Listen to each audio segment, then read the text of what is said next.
Today's discussion is part 3 of Colombo. So, আমরা last দিন পড়েছিলাম about Green Revolution. When it has started in 1960s. এরপর থেকে modern farming method শুরু হয়েছিল।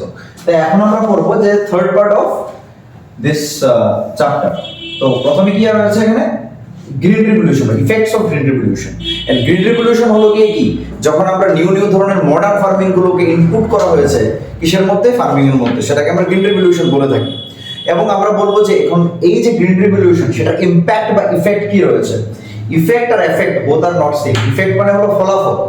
দেখো, so green revolution is associated with loss soil fertility due to the increased use of the chemicals and fertilisers. Green revolution একদিকে positive কাজও করছে, একদিকে নেগেটিভও করছে। নেগেটিভ কি করছে? আমাদের যে সয়েল ফার্টিলিটি, যে আমাদের মাটির যে উর্বরতা রয়েছে সেটা আস্তে আস্তে আস্তে আস্তে কমে যাচ্ছে। মাটিতে চাষ কি হচ্ছে, এত পরিমাণে কেমিক্যাল ইউজ হচ্ছে, মাটি সতেজ থাকছে না। ঠিক আছে। Then second point is reduction in water table. Third number it was degradation of land fertility কমে যাচ্ছে। মাটির যে সংবহন ক্ষমতা, মাটির যে জলের শোষণ ক্ষমতা, সেটাও কিন্তু কমে যাচ্ছে।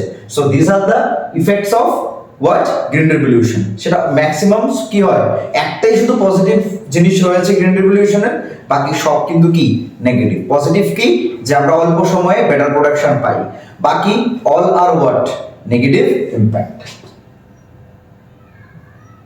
নাও next is what, the land distribution of Colombo.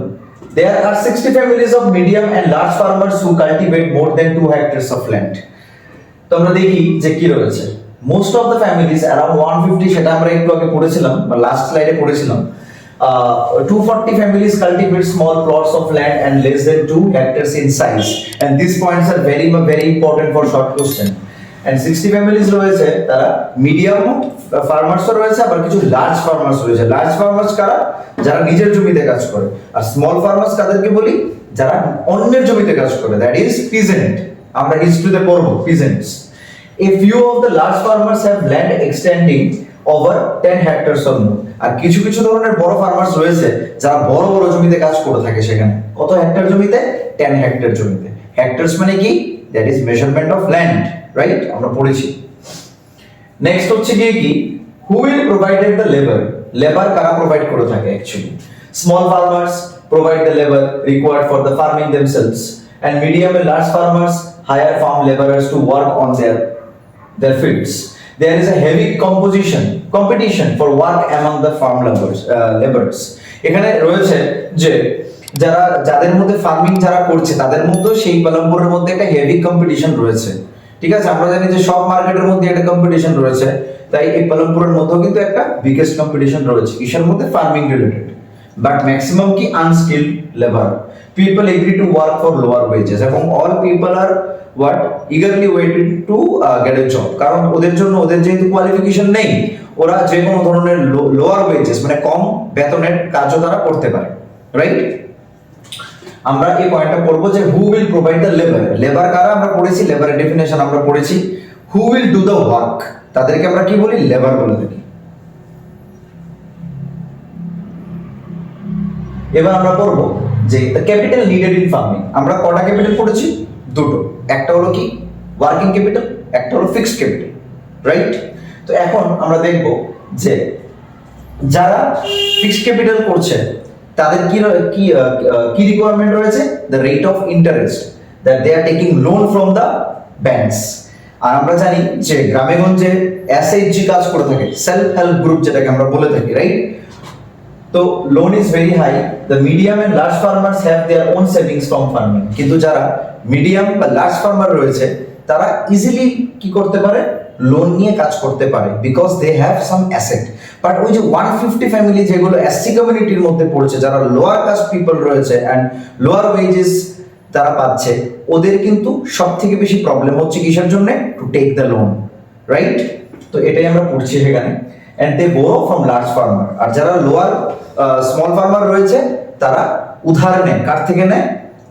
Large farmer থেকে নেয়, with a high rate of interest. That's why they can not give it a proper time. তাই তারা স্মল ফার্মারই রয়ে থাকে, বিকজ তারা আর আপগ্রেড হতে পারে না। আর যারা মিডিয়াম এন্ড লার্জ ফার্মার রয়েছে তারা আপগ্রেডেড হতেই থাকে। দ্যাট ইজ দ্য এন্ড ইন্ডিয়ার মধ্যেও সেটা কিন্তু একটা বিগেস্ট প্রবলেম, বিকজ আমরা যদি দেখি ইন্ডিয়ার মধ্যে 20% পিপল এখনো পুয়ারার দেন পুয়ার। প্রত্যেক 10 ইয়ার্স যখন সেন্সাস হয় তখন আমরা দেখতে পাই যে 0.1-0.2% পিপল কি করে, মানে তোমার লোয়ার কাস্ট থেকে তারা একটু হাই সোসাইটিতে যায়, মাত্র 0.1 থেকে 0.2% পিপল। ঠিক আছে, তো সেটাই আমরা দেখছি লাস্ট 20-30 ইয়ার্স ধরে আমাদের কিন্তু পুয়ারার দেন পুয়ার পিপল 20%ই রয়েছে, হাই হচ্ছে না, খুব স্লোতে হাই হয়, বিকজ আমাদের কান্ট্রিতে তো সেম ভাবে প্রসেসিং চলে। তারপর আমরা দেখতে পাচ্ছি non farming activities in Baharampur, which is very important, that is dairy. It is a common activity in Baharampur. আমরা জানি ডেইরি হলো গিয়ে একটা কমন অ্যাক্টিভিটি বহরমপুরের। স্মল স্কেল ম্যানুফ্যাকচারিং মানে কি? স্মল স্কেল মানে কি? অল্প জায়গাতে যে সমস্ত ফার্মিং হয়ে থাকে। Unlike the manufacturing that takes place in big factories in the towns and cities, manufacturing in the Palampur involves very simple production. আর পালামপুরের মধ্যে সিম্পল প্রোডাকশন হয়ে থাকে আর কি। ঠিক আছে, সিম্পল ওয়ে অফ প্রোডাকশনকে আমরা বলছি কি স্মল স্কেল ম্যানুফ্যাকচারিং ইন্ডাস্ট্রিজ। আমরা ক্লাস 8এও পড়েছি যে সমস্ত ফ্যাক্টরিগুলোর অ্যানুয়াল গ্রোথ বা যেগুলোর তৈরি হতে মোর দেন 1 crore লাগে সেগুলোকে আমরা লার্জ ফার্ম অ্যাক্টিভিটিস বলি, আর যেগুলো মোর লেস দেন 1 crore এগুলোকে আমরা স্মল স্কেল ইন্ডাস্ট্রি বলে থাকি। তাই ম্যাক্সিমাম পালামপুরে কি হয়? Not large, it is small scale manufacturing. The shopkeepers of Palampur কি রয়েছে? The traders of Palampur are shopkeepers who buy various goods from wholesale market in the cities and sell them into the village. তারা হোলসেলে কোথা থেকে কিনে? Town থেকে কিনে রাখে এবং সেগুলোকে সেল কোথায় করে? ভিলেজে করে দেয়। And transport কি হয়? The number of people involved transportation has grown for the last several years. আর ট্রান্সপোর্টেশন কিসের পার্ট? তোমরা আমাকে অ্যানসার দেবে কমেন্টের মধ্যে। Dairy and transport both are the part of what? Common activity in Palampur. So আমরা এই স্লাইডেও বললাম যে transport is the number of people, maximum people যারা ট্রান্সপোর্টেশন করে তারা লাস্ট সেভারাল ইয়ার্স ধরেই করছে। এর আগে তারা ফার্মিংই করতো, এখন কিন্তু তারা ট্রান্সপোর্টেশন নিয়ে কাজ করে থাকে। আর যারা শপকিপার রয়েছে তারা হোলসেলের মাধ্যমে তারা টাউন থেকে প্রোডাক্টগুলোকে কিনে একটু বেশি দামে তারা ভিলেজে কি করে থাকে? বিক্রি করে থাকে। So that is the whole activity of Palampur. That's it, our story. Thank you.